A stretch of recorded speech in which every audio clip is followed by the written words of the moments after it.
Bonsoir à tous, merci d'avoir choisi Sport Plus. Je suis ravi de vous retrouver pour cette belle soirée que l'on va vivre ensemble. Il va y avoir du basket dans un instant, match de la 9e journée de Pro entre Gravelines et Cholet. Vous le voyez, tout le monde est bien arrivé au Sportica. On va retrouver Nicolas Bayou et Georges Eddy dans un instant. Et puis juste après le basket, il y aura du handball avec un match important, un match de préparation en vue de l'Euro pour les filles d'Olivier Crumbles. Elles vont jouer face à l'Espagne. Dernier match de préparation donc avant de s'envoler direction la Serbie. Ce sera avec Frédéric Brindel et Valérie Nicolas et ça se passe à Cannes. Mais avant cela, donc, la Pro A. Avant d'aller au Sportica, on va jeter un coup d'œil quand même sur le classement puisque c'est un match quand même entre deux équipes du haut de tableau. Gravelines est 3e, Cholet est juste derrière. Elles ont toutes les deux le même pourcentage de victoires et sont juste à un succès de Châlons et du Mans. Et au-delà de ce classement, Nicolas Bayou et Georges Eddy, bonsoir. C'est un match aussi avec un climat assez particulier, climat de revanche pourrait-on dire pour le BCM. Exactement, bonsoir Cyril, salut Georges.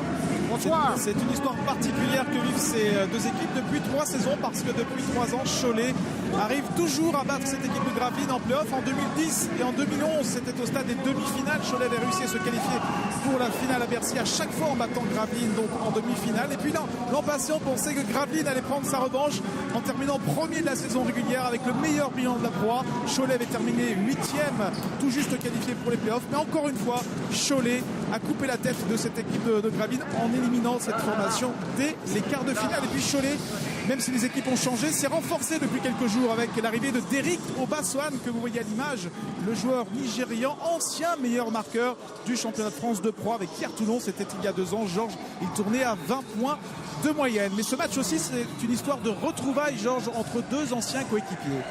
Oui, Judy Djombi et Yannick Bokolo, 2 hommes qui ont grandement participé à cette belle saison régulière avec seulement 3 défaites la saison dernière. Ils sont très amis. Djombi, son rôle, c'est de stopper le meilleur attaquant adverse. Il le fait maintenant pour Cholet. Il va vouloir briller face à son ancien club. Et Yannick Bokolo voudrait devenir plus adroit parce qu'il connaît un début de saison très compliqué. Seulement 25% de réussite au tir, 36% au lancer franc. Peut-être c'est l'occasion pour lui, avec ses retrouvailles, de se libérer et de se retrouver en attaque. Georges, on s'intéresse aux clés du match. Que doit faire Gravelines ce soir pour battre Cholet dans sa salle? Avoir un esprit revanchard. C'est très important après ces 3 éliminations d'affilée en play-off par Cholet. Bokolo et Akpomeda particulièrement ont vécu quelques désillusions. Donc eux, ils vont être très revanchards forcément. Après, limiter le score du match parce que Gravelines possède la 4e meilleure défense et Cholet la 3e meilleure attaque. Donc plus le score est bas, mieux c'est pour Gravelines. Juby Johnson et Ousmane Kamara vont avoir un rôle important en défense. Et surtout maîtriser le ballon. Gravelines est l'équipe qui perd le plus petit nombre de ballons par match de notre Pro A. Seulement 11. Il va falloir continuer dans ce sens avec Aldo Curti, le meneur, et le meneur scoreur Dwight Banks. Avec Christian Monchot. Christian, est-ce que ce soir c'est l'occasion un petit peu de vaincre cette bête noire Cholet qui vous a battu sur les 3 dernières éditions en play-off? Est-ce que vous y pensez? On a 2 minutes d'un match face à une équipe comme chaque semaine et c'est cet adversaire avec cette nouvelle équipe qui nous préoccupe et jamais le passé. Merci beaucoup. On vous laisse avec votre équipe. On découvre les clés du match pour l'équipe de Cholet ce soir. Oui, au contraire de Gravelines, Cholet voudrait confirmer sa forme actuelle par rapport aux résultats entre les deux équipes. Bien sûr, les 2 équipes sont plutôt en forme. 3 victoires de suite, par exemple, pour Cholet, toute compétition confondue. Rudy Gobert et Ona Embo sont les 2 seuls joueurs présents aujourd'hui qui étaient dans l'effectif de Cholet la saison dernière. Faire une grosse performance offensive. Cholet a la 2e meilleure évaluation globale de notre championnat. Derrière Terrell Everett et Derek Obezoin. Derek a marqué le panier de la victoire la semaine dernière contre Boulazac. Et puis en défense, il faut stopper Banks, meilleur marqueur de Gravelines, plus de 16 points par match et 5e meilleur scoreur de la Pro A. Ça va être le boulot de AJ Slaughter, de Terrell Everett ou peut-être de Rudy Djombi. Le match va démarrer dans quelques secondes. On écoute Jean-Manuel Souza pour les dernières consignes.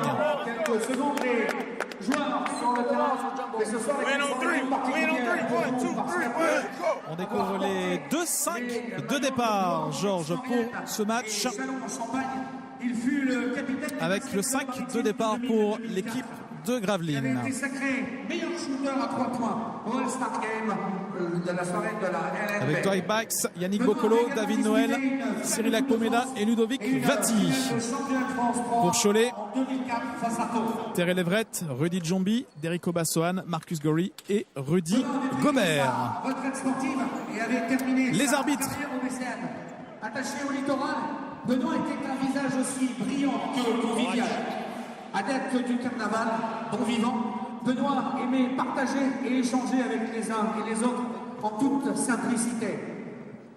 Le président, Christian Debos, Hervé Begler, directeur exécutif, le staff, Christian Monchot, coach et l'ensemble des joueurs adressent leurs plus sincères condoléances à la famille de Benoît Georget. Et avant le coup d'envoi du match, un hommage va être rendu à Benoît Georget, qui est décédé ce matin d'une crise cardiaque, ancien joueur de Gravelines. Il a passé 4 saisons ici. Il a été le capitaine du BCM. Oui, il a joué pour Christian Monchot à Châlons-en-Champagne, à côté d'Akpomeda. Il a été en finale de coupe et en finale de championnat en 2004 avec Gravelines. Il est décédé à seulement 42 ans.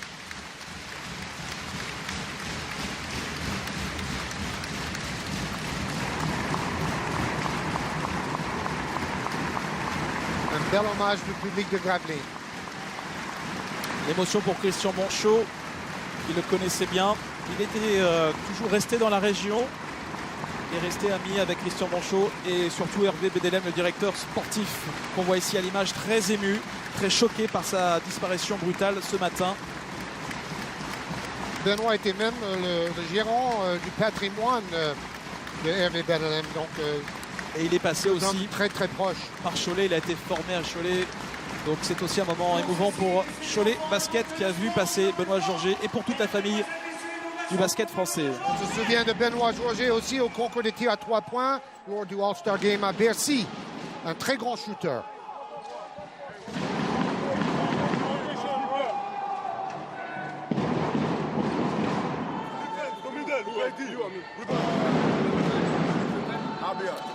Place au match avec le 5 Choletais et Yannick Boccolo.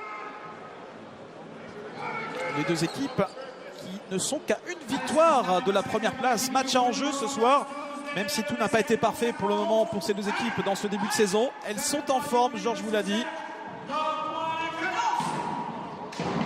Oui, Gravelines par exemple a gagné à Minsk. Et plusieurs joueurs qui avaient un peu de difficulté en attaque, notamment Mbaye, ont brillé à cette occasion. Un match pour rester dans le top 4 de la Pro A entre Cholet et Gravelines. C'est parti au Sportica. Terrell Everett face à Bikes. Derrick Obassoane qui pénètre, le tir au poste un peu court, le rebond pour Cyril Akpomeda. Yannick Boccolo qui va vers le cercle et la claquette dunk derrière pour Ludovic Vati, l'un des hommes en forme en ce moment du BCM. Exactement, et quel super claquette dunk. La pénétration de Boccolo a porté le danger. Marcus Gorry face à Cyril Akpomeda. Le rebond offensif de Derrick Obassoane qui marque derrière. Oui, tout de suite dans son rôle de gros scoreur. Dwight Bikes, Boccolo. Akpomeda avec Ludo Vati face à Rudy Gobert. Il insiste, Ludo Vati face au 2m13 et il marque. Oui, il va très très bas dans ses appuis afin de contrer la taille et on va dire le côté longiligne de Rudy Gobert, le contreur. Terrell Everett. Quel beau duel d'ailleurs entre ces jeunes intérieurs.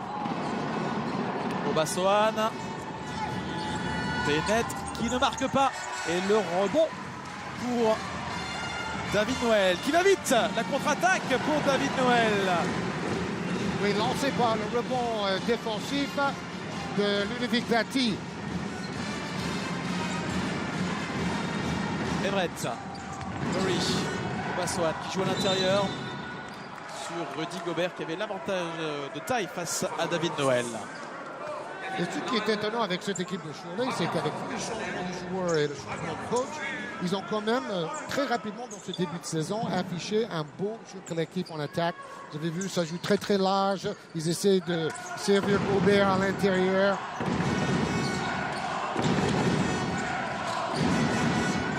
Marcus Curry à l'opposé, Terrell Everett face à Yannick Bokolo. Il sert à l'intérieur Rudy Gobert. Attention, il reste 3 secondes. Everett doit prendre le tir à 3 points. Rebond pour Bikes. La vitesse de Dwight Bikes, contrée par Derrick Obaswan. Bon repli de Derrick Obaswan. Everett, Marcus Curry, lacé à 3 points, c'est court. Rebond pour Vati. Alors sur les 3 premières relances, on a vu un peu le jeu de Gravelines de la saison dernière avec Bokolo et Albisi qui accéléraient terriblement. Et ça continue avec Bokolo qui attaque l'intervalle. Et bon, en fait, Gravelines essaie d'accélérer la cadence dans ce premier quart-temps. 2 nouveaux points pour Yannick Bokolo. Everett. Panier qui fait du bien parce que les Choletais étaient à 1/6 en presque 3 minutes de jeu dans ce premier quart-temps. Oui, Everett, deuxième meilleur marqueur de l'équipe, 12 points par match. Bokolo. Solution à l'intérieur avec Ludovic Vati qui retourne. Et il est contré par Rudy Gobert. Et il a fait une belle feinte, un joli mouvement, mais Gobert est trop grand. Rudy Djombi. Ça part vite de l'autre côté avec David Noël. Oui, coach Souza de Cholet voudrait voir ses joueurs se calmer et shooter un peu moins vite. Yannick Bokolo qui retourne ligne de fond, la feinte de Yannick Bokolo, mais il est court. Oui, il a donné le tournis, mais il était un tout petit peu short sur la finition. Terrell Everett, Obaswan. Assez intense ces 4 premières minutes avec les relances de Gravelines notamment. Et encore une fin de possession pour Cholet qui réussit à marquer avec Terrell Everett. Il s'était caché sous le cercle face à Bikes. Oui, il est parti en porte derrière et il n'y avait personne dans la peinture. David Noël. David Noël qui joue avec Ludo Vati. C'était ambitieux la loupe, mais David Noël qui suit derrière et qui marque malgré Rudy Gobert en défense. Et c'est bien de voir Noël sur le terrain parce qu'en fait, il a vu une alerte aux adducteurs contre Orléans la semaine dernière dans la victoire assez facile de Gravelines à Orléans. Le shooter d'Eric Obaswan qui retrouve avec plaisir le championnat de France. Lui qui est passé par hier Toulon, par Strasbourg et qui vient d'arriver du championnat d'Argentine. Il jouait dans le mythique club de football Boca Junior, le club de Maradona. Il jouait au basket lui, Eric Obaswan là-bas. Bikes. Bikes, c'est une des plus grosses surprises de ce début de championnat. Parce qu'avec ses 16 points par match, personne à Gravelines pensait qu'il allait être le meilleur marqueur de l'équipe à son arrivée en début de saison. Oh, le coup au visage de Yannick Bokolo sur Derrick Obaswan. Numéro 10, il pousse, il avance vers lui. C'est ce que je siffle, Yannick. Yannick, c'est ce que je siffle, ok? Je regarderai. Oui, Bokolo dit qu'Obaswan s'est approché de lui. C'est vrai que c'est Obaswan qui créait un peu le contact. Bokolo a avancé aussi, mais bon. On revoit le contre tout à l'heure de Rudy Gobert sur Ludovic Vati. Le premier contre du match était pour Derrick Obaswan. Déjà 2 contres pour Cholet. Oui, 2 bons replis défensifs après avoir subi 3 relances au tout début. Terrell Everett. Terrell Everett face à Ludo Vati. Il hésite finalement. Il lui fait un tour de passe-passe là. Oui, il fait penser à Cédric Banks. Et il a un peu le même jeu. Un gaucher qui dribble beaucoup, qui est fort en 1 contre 1, qui change de rythme et qui est un scoreur. Et son joueur préféré à Terrell Everett, c'est Allen Iverson. On comprend pourquoi quand on voit son jeu. David Noël à 3 points, c'est manqué. Le ballon pour l'équipe de Cholet. Alors que Derrick Obaswan, je pensais qu'il saignait, mais tout va bien pour le Nigérian. Ok. Ouais. Non. Pour moi, c'est évident. Voilà. Alors, qui a sorti cette balle? Difficile. C'était Bryant. Je crois que c'est Bryant qui touche pratiquement en même temps que son adversaire, mais au dernier. Et la balle est redonnée au BCM. Aldo Curti mène le jeu. Il est arrivé cette saison pour remplacer Andrew Albici à Gravelines. Aldo Curti qui provoque la faute de Terrell Everett. Oui, Gravelines attaque beaucoup dans les intervalles. C'est vrai avec Curti et Bokolo, ça fait des jours de pénétration. Il y a aussi Mbaye sur le terrain qui a été très bon contre Minsk avec 16 points au Euro Challenge. Le meilleur marqueur pour Gravelines face à Minsk. Curti. Akpomeda. Le voilà. Mbaye, c'est un peu comme Bokolo. Il connaît un début de saison très difficile au niveau de l'adresse. Akpomeda s'est raté, mais le rebond offensif de Ludovic qui rate le panier derrière. Terrell Everett. Oui, le ballon a glissé dans sa main. Et Jay Slaughter, compliqué là la pénétration. Chercher Terrell Everett. Oui, qui s'est trop approché de lui et ça jouait petit. On a beaucoup d'arrières rapides et athlétiques dans les deux effectifs face à face aujourd'hui. Hein. David Noël, la passe pour Akpomeda qui marque avec un gros dunk. Badaboum avec Cyril Akpomeda. Et Gravelines repasse devant. Et Gravelines a dominé à l'intérieur contre Orléans. Hein. Tous les intérieurs ont fait des gros matchs. Vati en tête, 18 points, 11 rebonds. Everett, c'est court. Ouais, Ludovic a signé un match à 30 déval face à Orléans, 18 points. Et le jeune Ousmane Camara a fait 15 points, 5 rebonds et 100% de réussite. C'est là où Orléans a pris l'eau contre Gravelines.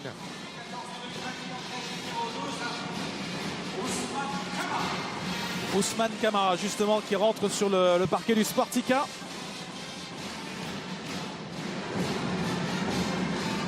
Une des révélations de ce début de saison. L'ancien joueur du Havre. Faute de AJ Slaughter sur Abdoulaye Mbaye.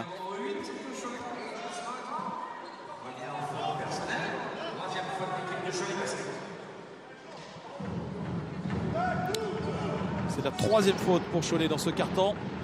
Oui, et déjà un petit coup de pression du coach Jean-Manuel Souza vis-à-vis de Gilles Bretagne, l'arbitre. Oh, la mauvaise passe. Quelle mésentente, mais Camara va sauver la possession pour les Maritimes. Aldo Curti. Curti dans le coin, Akpomeda placé. C'est dedans à 3 points. Et c'est le premier panier à 3 points du match. Il est pour Gravelines et pour Cyril Akpomeda. Cette saison, Cholet est beaucoup plus adroit à 3 points que Gravelines. Mais bon, dans sa salle, avec 5 points d'avance, maintenant Gravelines joue en confiance. Mais c'est vrai, avec une ambiance un peu plombée par ce décès tragique de l'ancien joueur Benoît Georget.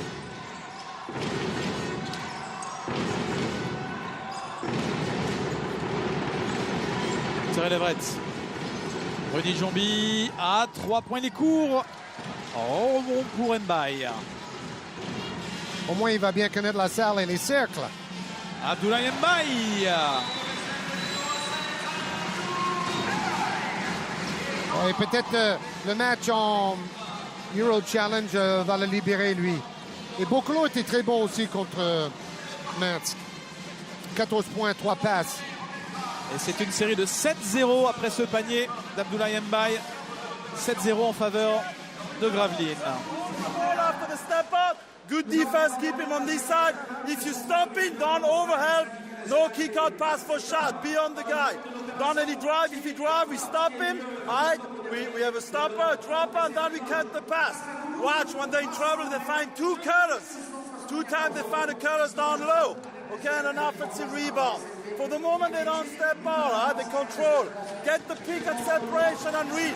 Watch when you do, jump side, 4 men gets the ball, that guy, get a V-cut to get open, otherwise he denies. Okay, let's go. Defense.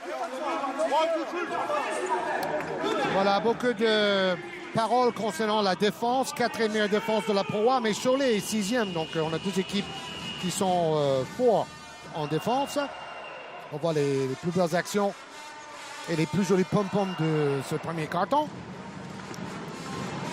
Et Christian Monchot a dit attention, les joueurs qui coupent dans la raquette, 2 fois, ils ont été tout seuls pour les paniers faciles pour Cholet.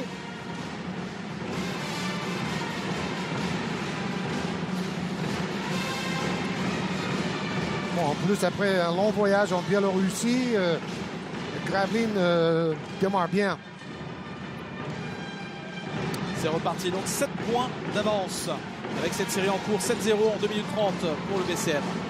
Bryant, Marcus Gorey. Ils ont quand même assez de déchets, les joueurs de Cholet, pas mal de déchets dans ce début de match, près du cercle. Tout à fait, ils ratent des bonnes occasions là. David Noël qui sanctionne à 3 points, le 2e tir à 3 points pour Gravelines Dunkerque qui prend le large là, attention, plus 10. Et c'est toujours une série en cours, 10-0 pour le BCM. Rudy Jombi qui stoppe la série. Oui, David Noël a peu marqué cette saison. Il a peu joué aussi. Mais il fait un bon début de match. Abdou Mbaye à l'intérieur. Bonne passe pour Ousmane Camara.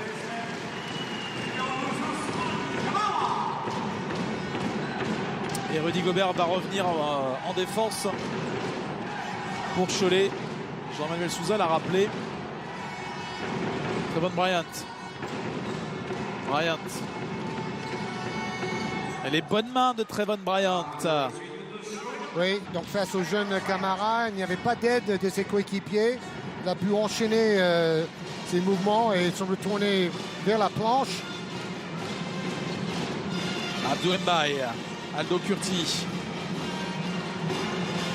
Camara qui provoque la faute de Trevon Bryant. Jim Bilba à côté de Jean-Manuel Souza. Et Souza lance Gobert et Obasohan pour finir le premier carton. Sortie de Gorey et Jombi. On a 2 équipes avec un effectif assez riche, même si c'est vrai que Souza déplore le fait que depuis le début de saison, il y a toujours 2 joueurs absents. Là, c'est Karim Souchou, le très bon shooter à 3 points, et Luka Vebob, le rebondeur. Vebob, c'est le 3e joueur qui était là la saison passée dans l'effectif. Il n'y a que 3 joueurs qui restent. Gobert, Onaembo et Vebob. Donc, avec le nouveau coach, il a fallu tout reconstruire. Et il a fait vite. Et pour être tout à fait complet sur les absents, J.K. Edwards est absent pour l'équipe de Gravelines. L'intérieur massif du BCM. Oui, il a un problème musculaire. Il devrait être de retour dans 10 jours à 2 semaines. Terry Leverett qui finalement prend le tir. Meilleur marqueur Choletais, Terry Leverett. Heureusement qu'il est là pour Cholet Basket. Il est à 8 points. Et fin de ce premier quart-temps avec une équipe de Gravelines qui est devant de 7 points. 24-17 ici au Sportica. Page de pub, on se retrouve dans quelques secondes.